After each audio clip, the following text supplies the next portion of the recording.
The play, it's autobiographical.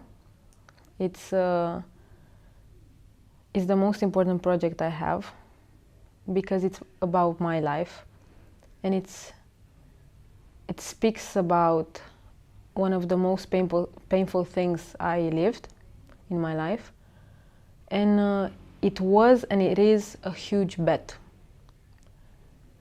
Because when I first started in 2009, there was no such thing in Romania of having someone going on the stage very publicly to say, I am who I am, Alina, I am a Roma person, and it hurts me here, it hurts me here, it hurts me here.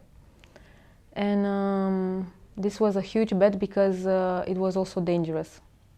Regarding this big word, identity, this is such a big word. And I'm still discovering it. Today, I would say I'm gonna be 13 a bit, and I still learn about who I am first as a person, as a woman, trying to become an adult and still not really figuring out how are the rules with that. And then to still come to terms with my Roma identity. My work is not comfortable for many people because I do not want to promote us as exotic beings and very different from you. No, I'm saying, hey, we are like you in many ways, but we didn't have your chances.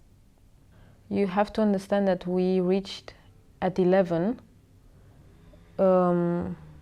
zero ground of poverty, nothing. We had nothing, and we end up in a traditional yard with horses, with everything. And this was the family of my father, and she had to fight a lot for me to receive a good education.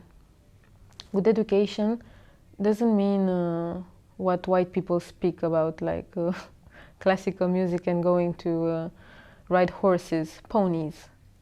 I mean good education in the fact that I would know how to respect myself first and respect others, to understand that education is a way out, to understand that I'm learning for me and not for her, to understand that this is where we are now. She cannot offer me more, but one day, if I push hard, maybe I can offer myself some things. So I would say again that having her around until 14, 15, really created the whole basis of who I am and who I managed to still be when she was not around.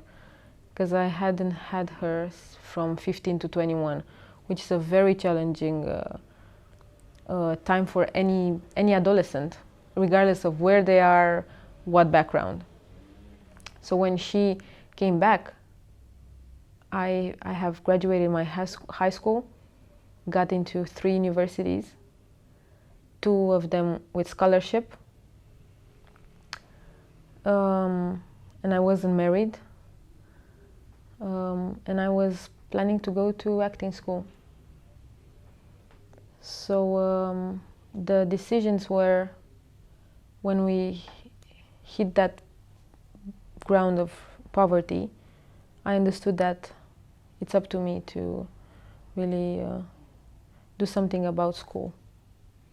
But I had help, obviously, from her. Having a mom like this obviously helps. I didn't do it alone. In my yard there were other kids that I tried to, cousins of mine, that I tried to impact, and I could see how hard it was for them to really get the chances I got. They had to stay with their brothers and sisters. Nobody was helping them with their homeworks.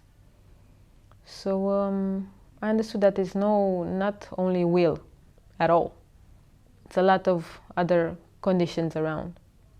is just a story that presents a human being with the pains, in the highs and in the lows. And it's a play that other people that are not Roma connected with. And this is another very, very positive thing for me as an artist, to have people from different communities to say, you are speaking about me too. I, as an artist, a Roma artist, would like to be in the repertoires of the mainstream theater. In the mainstream. I do not want to be with the specials. I do not want to have my work only in the day of the Roma abolition of slavery day. Day of discrimination, you can perform there. Be nice, okay? Be colorful, wave and leave. No fucking way. No, I want to be in the mainstream all the time. I want people to see The Great Shame, to see a play about Roma slavery, as they see plays about trees and love and Chekhov that I am bored of. So this would be a cultural revolution. People to see a Roma story among others.